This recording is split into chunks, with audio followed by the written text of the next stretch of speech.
Hai, hai, hai, hampa kat mana tu? Semoga hampa semuanya sehat-sehat berjaya walaupun di mana hampa berada. Hari ini Mak Ali berada di Pasar Pagi Sungai Korok, sahabat-sahabat tu. Pasar Pagi Sungai Korok. Sedikit view untuk hampa pagi ni.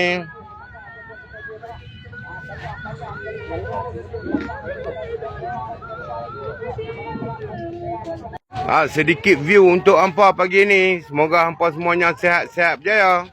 Jangan lupa memanfaatkan butang-butang yang telah disediakan oleh TikTok. Follow, like, komen, save, copy link dan repost sebelum video ini hilang. Ya, sahabat-sahabat, minyak raja kayu. Kepada sahabat-sahabat yang bermasalah dengan urat, boleh dapatkan minyak raja kayu kat Bio Mak Ali. Okey, apa-apa pun, jangan lupa 5R. Okey, bye-bye. Assalamualaikum.